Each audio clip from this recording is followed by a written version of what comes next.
Hey, what's up? This is Anson. Hey, what's up? This is Eric, and we're Dawkins and Dawkins. And you know we got soul.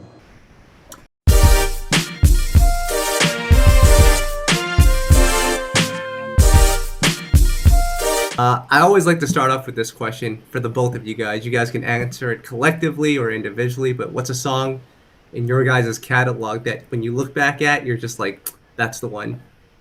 Hmm. It has to be. Need to know is definitely Hmm. it's definitely one that stands out. I think it's definitely the most popular. Between that one and Wrapped Up, people talk about those two the most. And yeah, close third is Pray for Me. Mm, Yeah, I would say probably "Pray for Me" would probably be higher on the list for me, simply because of the message. yeah, And at the heart of the song, it is one that appeals to a person's sense of compassion, yeah, to to care for the other, to not be judgmental, but to be loving, to actually be the hands and feet of Jesus. So that appeals to me a whole lot, honestly. right. I'm glad you guys mentioned "Pray for Me" because Eric, we've done interviews, and you can probably tell I predominantly listen to R&B.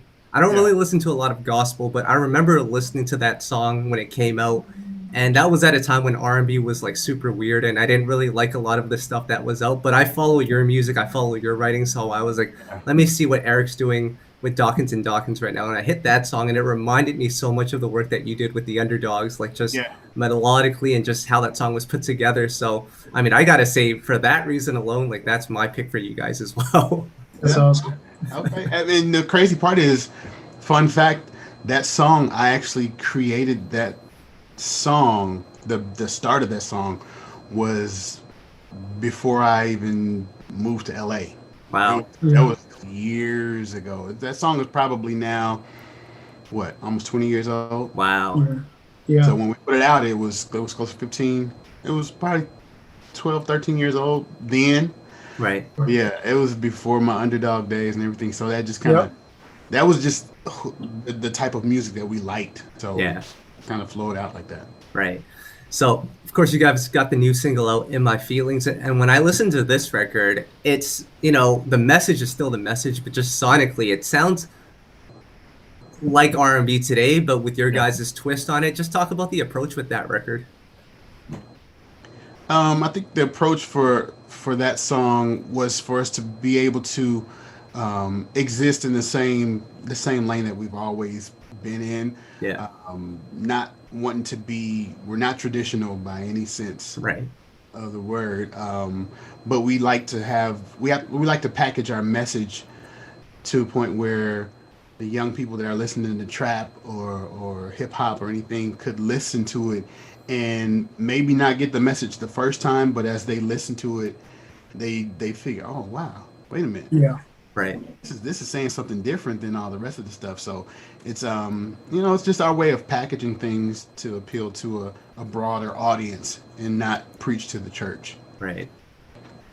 Anson, I gotta ask you because Eric, he's a solidified songwriter, so he's gonna be in tune with all of this. I'm not sure how in tune you are with this, but how does it kind of work for you guys creating and aligning yourself sonically? Because there's some stuff that he likes that you might not like. Like, how has that worked over your career? Um, Honestly, there aren't a lot of things that he would like that I wouldn't like. Okay. We are truly kindred spirits. Mm, Most of the things that he's into, I'm already into as well. mm, The challenge being, there would be lyrical content and stuff that I'd be like, oh, I can't listen to this. I can't, this is too much for me. But sonically, and the movement and the progressions, and those types of things, we're locked in. We mm, pretty much like the same stuff. We can both listen and because somebody sent us some music the other day, Hmm. and they sent us two different things. mhm. And the first one I listened to, and I was just like, don't know. So then I sent it to Eric. But what I did before I sent it to him, I told him I got it, and we did FaceTime, and I just looked at him like, and then I sent it to him, and he didn't want to hear it over the phone. So I sent it to him, and then he called me back with the same face, so the same thing. And then, they sent another song, and when I heard it, I was just like, oh, okay, and I sent it to him, and the same thing. He's like, oh, okay, this is nice. Yeah. So we're really on the same page as far as that kind of stuff is concerned. There's no real disparity when it comes to, writing and approach. Right. What about the timeline for you guys? Because this is your first official project in almost a decade, really. So how aligned are you guys in terms of the time frame on when you want to put out music? Because is there one that wants to put out music faster? Like, how have you guys locked in on that? I mean, I would probably say I would want to put music out more than Anson. Yeah. But it's not to the point where I'm like pushing like, yo, bro, we got to get in the studio. We got to write the stuff. We got to get the product out. It's nothing like that because we, like he said, we're kindred spirits. So if he's feeling a way, I'm probably feeling that way too. So when it comes to us releasing material, it has to be a conversation and really us, hearing from God. We're super spiritual. So it has to be a purpose in us releasing music. It's not just because that's what everybody does or the norm is to release a project every year and a half or so. That's not our motivation. So for us, it has to be it's a heart thing for us as well, right? Because the stuff we write about, we write about stuff that's relative to us. Mm-hmm. Yeah, that we relate to. And what's the impact going to be when it comes out? And that's one of the crucial things that we look at. Is it going to have impact? Is it going to get lost in all the noise? How can we make sure that the music the gifts that we're sharing are reaching the audience, the people that really need to hear it? Because we've done that before, where where music will come out, but it gets lost because the either for a number of reasons. I don't want to go into all the things that happen that we we're not going to go into that. It's just the fact that we wanted to have an impact. So with whoever we have on the team, we want to make sure that everybody's on the same page with that. We want impact. Right. No, and I think right now is the perfect time to do it because over the last few years, we've seen COVID happen, all the social injustice, and it's still happening today. So is that kind of the reasons why you decided like now is the time? Again, it doesn't as much have to do with what's going on in the world. Right. In our hearts. So of course, what's going on in the world does impact us, but with the timing we feel has to be. It becomes because there are times that we felt like, this would be a good time to get some music out. We need to get this music out, but things did not happen the way that we thought they should or when we thought they should. And I believe that when the music comes out, it's the right time. It's the right time. It just is. We're not in control of the outcome of who receives it and all that kind of stuff. And we're not our own record company, so to speak. So we're kind of at the we're kind of at the behest of whoever is whoever's at running the company or whatever. Right. But at the same time, we have a lot to say. But again, it's when it's time, it comes out. We get it out. I think what's been going on in the world, it probably, I don't want to say affects, but I think it can kind of dictate somewhat how we write. Sure. What type of material that we want to present. Because obviously, stuff going on the way it is now, it's not going to be a all happy, jolly type, everything is great type record. I think that would just be kind of hypocritical.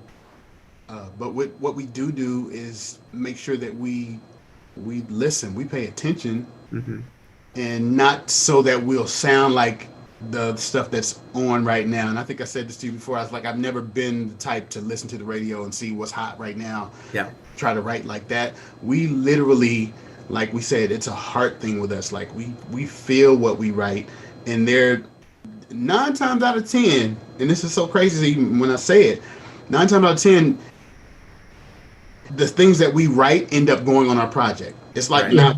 we don't do a whole like 50 songs and pick the best 10 out of those 50. Mm. Stuff that we write is always purposeful, so it absolutely has a place on the project.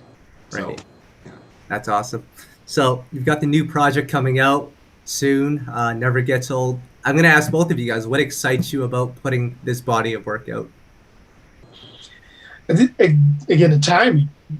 I think it's time for music to come out. And I think we have some great material. I think we it excites me to be able to share the gift that God has given us, the music that God has given us.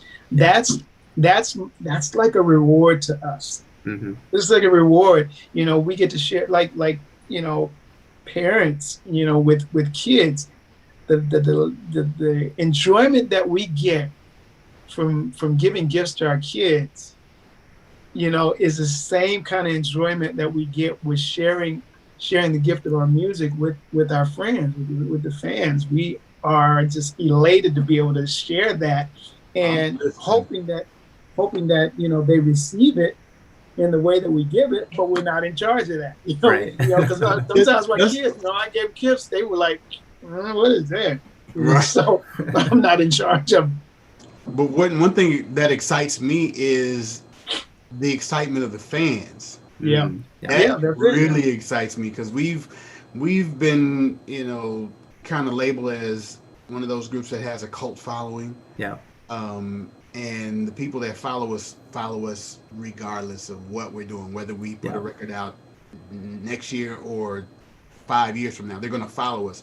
And Right. so for this process, just the whole time between now and the last one, people they've been staying in touch with us, like, when's the new music coming out? Yeah. Wait, we're still playing the current one, and even playing when we just put Focus out back in September. We re-released it, and so people were like going crazy. So we've had some people this time around, get our single, or right up to when the single was coming out, saying, I'm going back and I'm playing all the projects up to this point. So it's kind of like when you watch, you binge watch a show to get to the season that's out right now. It's kind of, people have been doing that, and the response has just been overwhelming. So I think that's what excites me the most. And it kind of falls into that timing thing. It's like, it's the timing is, I think it's perfect. It's God's timing, so it has to be perfect. Right. That's amazing. Eric, I got to ask, because you're an established producer on the R&B side as well. What's your thought process like when you're creating a Dawkins and Dawkins project versus, let's say, someone for Omarion? Because I assume working with someone like Omarion or Tyrese, I don't know if you're going to be inspired or influenced by what's out on the radio, but you're thinking of hits. You're thinking of, the industry metrics. Is that similar to your approach with Dawkins and Dawkins?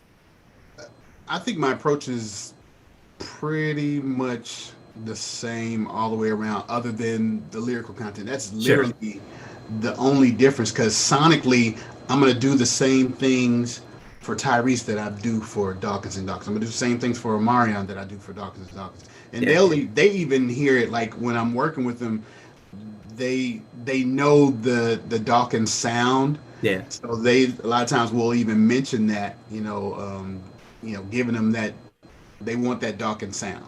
Right. So I think my process when I write for us is just the same. I want to give our project or our music the same attention that I give, Boys to Men or Usher or whoever, Justin Bieber. I'm gonna give it the same attention.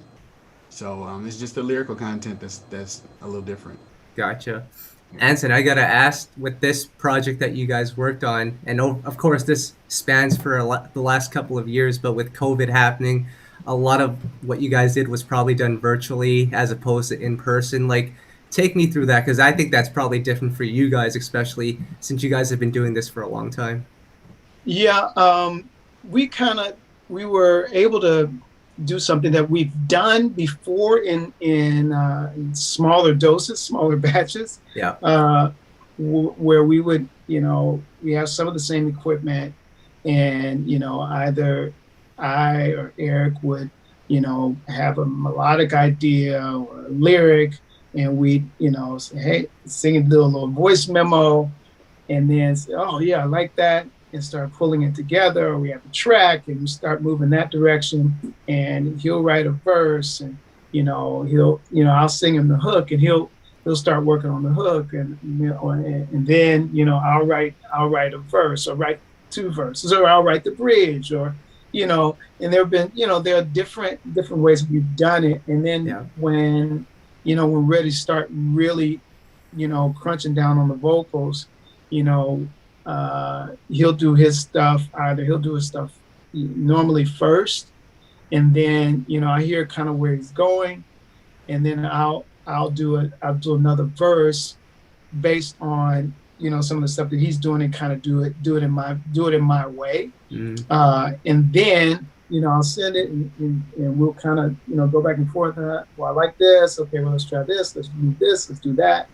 And then do ad libs. So it's like this whole process that makes it a lot more relaxing. Sure. That we could do it in the comfort of our homes, and just be like, I'm just take it casually, but at the same time we can go as long as we want. We don't have a block time in the studio. Right. Nobody's tripping about 5 o'clock. No, man, hurry up, we got to get out of here. Right. And the bedroom was right down the hall, so it's just like, hey, right, I'm tired, I'm going to bed. I get to this later. Yeah. So there have been times where Eric has sent me messages. It might be late. Hey, did you finish that thing? No, man, I'll hit it tomorrow. Or whatever. So it is what it is. We get to it, but we don't stress on it. I just love how Eric sometimes, every once in a while, he'll send a message.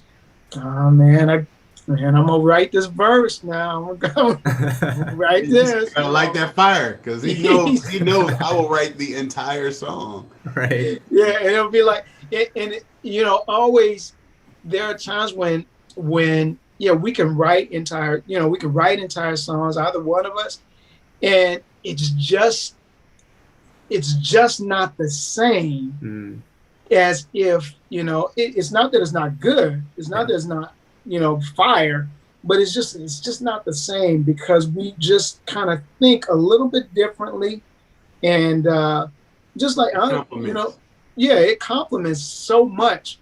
You'll hear because you'll hear like say In My Feelings. Yeah, Eric wrote that song.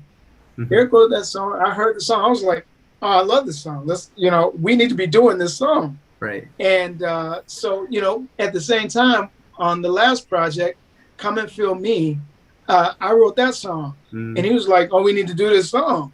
So it's like, but just the fact is that we have different, just a little bit different feels on how we approach things. But when we bring it together, to me, it's always so much better. Yeah, it works. And I mean, to what he's really saying, without saying it, I write from a more worldly or commercial kind of style, and Anson will bring he'll bring the spirituality, and he goes a little deeper sometimes with his lyrics. So what happens is what he's saying, I'm giving the layman's terms of what he's saying, and he's given the more scriptural or spiritual version of what I'm saying. So they absolutely complement each other for the listener that's seasoned in his relationship with God, or the Christian that's a baby Christian. So it works. There's something in there for everybody. So it just works really well the way we write with each other. That's amazing. And I'm curious, being that you guys are siblings and Eric, you vocal produce for the best of them, is it easier to vocal produce your brother or is it tougher? It's you know what? It actually it's I find it. I love my brother's voice. Yeah. So there's certain things that he does that makes vocal producing him easy. Hmm. And because I know his voice, I know what his capabilities are, I know what his strengths and weaknesses are. I know how to push him to do something that he wouldn't normally do. And the fact that he does it, he doesn't. I mean, I know that sometimes he's probably sitting there like, dude, I want to do this, but he does it, Right. and it just, I mean, it's he's my favorite person to work with is in the studio. So it just, I mean, I don't think that. Oh, Oh God, here we go. It's harder working with other people, I would say. Right. It's something, you know, I have to get to know their voice, and you know, if I haven't worked with them before, it's kind of like that whole let's get to know each other period that has to go on before we even start working. So with him, it's easy. Like I'll hear what he does, and I know, okay, yeah, I'm gonna make him twist this one a little different, or do this run here, or add these ad libs, and it just it's easy. That's amazing. Anson, I gotta ask, within my feelings, of course, it's more modern than what we're used to from Dawkins and Dawkins, and I think a lot of people might be confused on are they going into the R&B lane, are they sticking in gospel? Like, just clarify that for us if you can. well, you know, we've always had a progressive feel for our music, Yeah. and honestly, it's not it's not actually more of a modern push for us. Yeah. Because you have to look at when Need to Know came out. It was just like, whoa, this is, Yeah. it was something that was totally. So we've always been progressive in what we do, and it's always been thought that maybe we're, Yeah. toying with the R&B stuff, but it's just the fact that this is what we love. Yeah. This is how we kind of flow, but we're definitely staying in our lane. We're not doing R&B. We are. A lot of the music that we have on the project will be promoted in the R&B lane, mainstream, that kind of stuff, so that more people will be able to hear it. More people in the mainstream market will be able to hear it. Yeah. But our focus is always going to be, it's going to be God-centered songs. It's going to be songs that point you in a direction of faith. There's going to be a gospel message involved. So we're not doing R&B, but Right. we call it rhythm and praise, R&B. So, we just want people to know that it's real. It's a spiritual aspect of us that is coming out in our music, and we'll always put it to some really sweet tracks when we get the opportunity to do that. But we're not averse to doing both. We're doing a little more traditional sounding gospel, but that's just who we are. Right. I don't mind people calling us R&B because the sound sonically, that's what you think when you hear it. Yeah. So and R&B is really just a genre. It's not a message. Right. So Right. I'm like, if somebody calls us R&B, so okay, you're gonna listen to it. Yeah. Before you pick up a Kirk Franklin or somebody else. Right. It kind of works in our favor especially now. Yeah. So It's amazing. Let's touch on your history a little bit here. Just when you think back to your time working with Commission, Fred Hammond, like what stands out to you guys that has kind of allowed you guys to have this type of career, this longevity? Is there anything that stands out? I think the lessons that we learned from them, because it was a crash course that we took to be on the road touring with Commission, because we were both in college and made the decision to jump out of college and go on the road with Commission. So it was this whirlwind of, I think within the first month or two, we were going to London. Mm-hmm. First time we'd ever been out of the country. Like, Mm-hmm. as we were 20 and 21, I think, Mm-hmm. and going out of the country with who we considered our favorite group, Right. whether it was Yeah. gospel or R&B, they were our favorite group. Yeah. So getting that experience really taught us. It taught us a lot about the business, as far as management is concerned, as far as stage is concerned, as far as production is concerned. Because what Fred did for us, and I don't even know if he realized what he was doing. He actually let us produce our very first project, the one that came out in '93. A lot of the stuff on that album we actually did. Like, we did the tracks, we wrote all the songs. I think there were maybe 2 songs that we didn't write. Mm-hmm. I Will Yep. Rest and something else. Well, no, I think that's the only. Come Unto Me. Oh, Coming to. But we did. Who wrote that? That was Steve Huff. Steve Huff, right? So those 2 songs were the only songs that we didn't write on the album. So Fred, he kind of left the room. Like, he let us do what we do, and that's where we actually cut our teeth and learned how to really produce and what sounds good, sonically, production wise, lyrically, like all that kind of stuff. We learned a lot in a short period of time, and it just, it was par for the course for us. There was funny stories that we were able to have we had our first feature. First, we had 2 features on that project that people don't even really think about. The fact that we had Rodney Jerkins, Dark Child, come in and rap on that project. Yeah. and also, whether people know it or not, on the song "I Will Rest," we actually had Fred Hammond. Fred was singing on that song. I didn't even sing on that song. Wow. Simply because we had the way that we did the project was not, some of it was not wise. By the time we got to that last song, I had 0 voice. I couldn't sing. So, I had been singing in the studio, and you could tell on some of the songs that we have on that project, I'm in the studio trying to sing, and I'm just forced. I'm just, I'm gutting it out. But on that song, we got to that song, and it needed it made a lot of finesse, and it needed me to be in good voice, and I just couldn't do it. So we wanted a timeline, and Fred ended up singing that with Eric. So. Oh, wow. Yeah. That's super cool.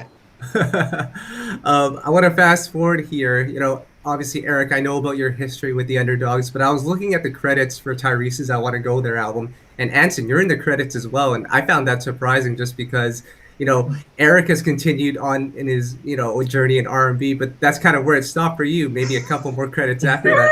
I mean, talk about it from your perspective. How come it only lasted that album? It's going to be good. Hold on, where's my popcorn? Yeah, that's an interesting story.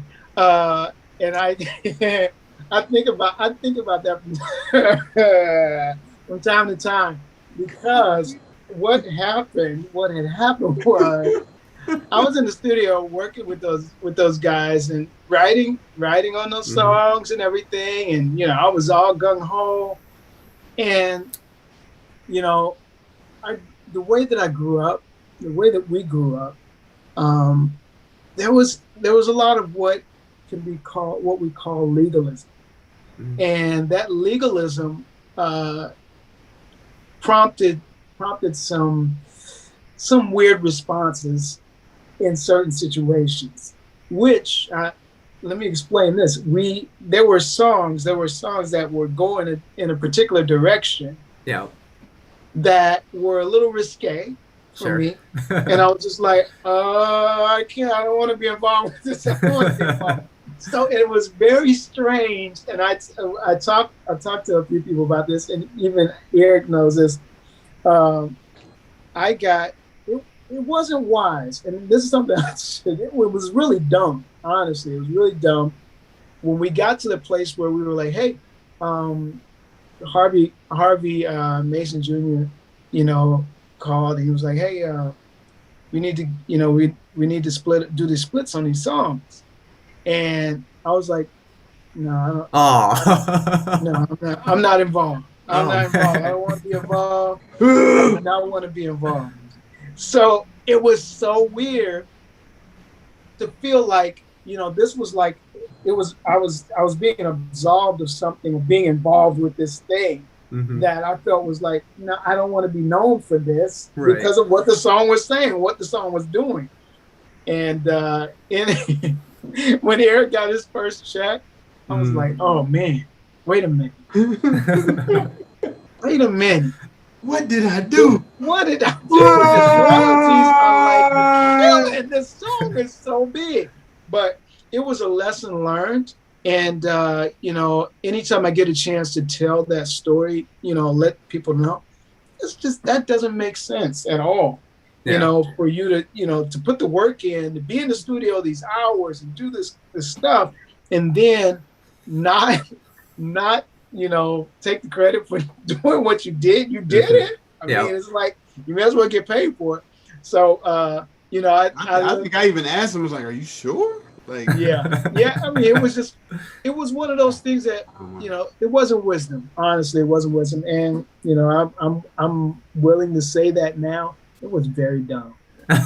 Very dumb. Yeah. Hey, you can't beat yourself too much over that. You just went with your gut feeling. Didn't pan out, but hey, what can you do? Yeah, that's right. That's right. But what happens though, in certain situations, I try to involve him.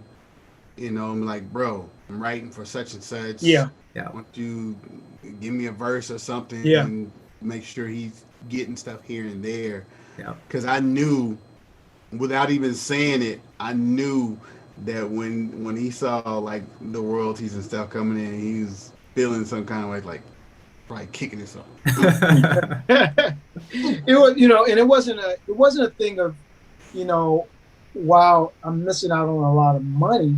Yeah. It was a thing of this was the jacked up narrative that I had going on in my head. Sure. And that was something that I ended up needing to deal with.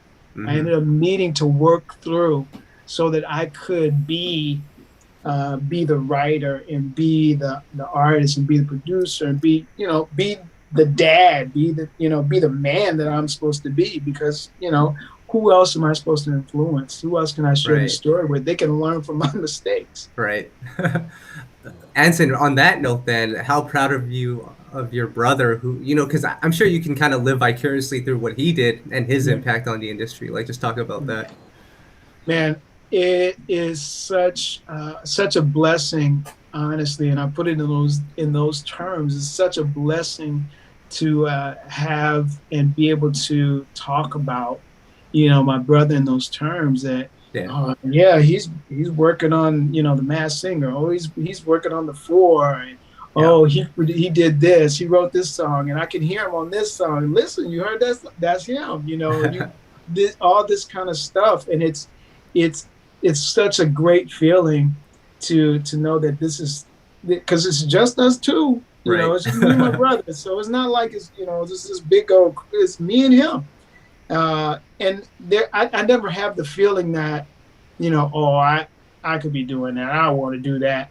No, I feel like we're doing what we're supposed to be doing, in the way that we're supposed to do it.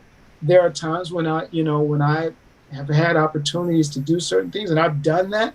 But I love the fact that he's, moved in those arenas, in those circles, and he's, garnered the respect and admiration of many artists, many producers. And it all reflects back on Dawkins and Dawkins. Honestly, he doesn't represent Eric. Right. He represents Dawkins and Dawkins, and that's So I'm always for do that. Yeah, beat go knock it out, because that's Dawkins and Dawkins. Yep. Eric, talk about your time, songwriting, especially early on with that Dawkins and Dawkins sound. You're pitching it, to different artists. Like, how did you know that sound would work on radio station, or did you even know that? Because at that time, hip hop, just like today, it's such a big sound, even influences R&B so much, especially like when I listen to like How You Gonna Act Like That by Tyrese. That's Dawkins and Dawkins right there. Like, how did you kind of know, like, hey, that's gonna work? You know what? I think just like going into any situation, writing or producing, I don't have expectations. Yeah. I'm in the moment. My pen is in the moment. My pen can only write for right now. So I don't go into a situation saying I gotta write a hit. I literally open myself up and allow myself to be used, by God, because that's where my gift comes from. That's where my pen, the ink that flows through my pen comes straight from God. So I don't look at it as I gotta write a hit. Yeah. And I learned this lesson years ago before I was with the Underdogs. Hits are not written. Hits are made. Right. Yeah. They're made. Like, I don't care how dope a song is. If there's not a machine behind it, there's a lottery chance that it will be, a hit. Yeah. So for me, I just go in with the notion of writing a great song. Like, I just want to write something that I can relate to, that I feel like, maybe 1 million other people can relate to. Yeah. Right. Maybe 100 other people can relate to. I don't even put a number on, like, if this song only sells 50,000, I'm good. Right. You know what I'm saying? So I just want to make sure that I write songs that make people think. And that comes from Dawkins and Dawkins. That's the way we write. Right. So even when I'm writing secular or R&B or whatever, pop or any of it, I'm trying to write a song that people are gonna say, man, that was clever. Like, man, that was cool. I said that. And we would get people calling, wanting us to do music. Just to use as an example, like the Ruben Studdard 2004. Yeah. They would literally call us like, I need one of them lines like 02-14-03. This is a Valentine's Day 2003. Like, I forgot to tell you Happy Valentine's Day, so I'm sorry for all this. Those are the type of things I like writing, like deep and writing those little clever lines that make you think like, oh wow, that was cool. So I became kind of that guy at the Underdogs. Like, they look at me for them little one-liners that's like, hey, okay, yeah. So it's, I approach it all the same way, Yep. I mean, I got to bring up this one, Eric. I know we're almost out of time here, but we're celebrating 15 years of this album.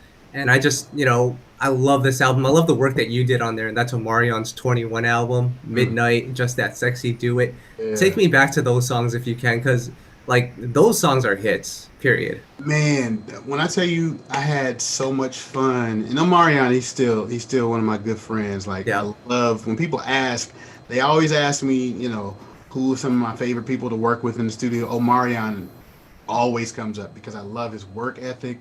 I mean, he's fearless. Like, he'll try anything. He knows that there might be some acrobatics that might be a little difficult, but he wants to try it. And I love that about him. I pushed him to do certain things on the songs that we worked on.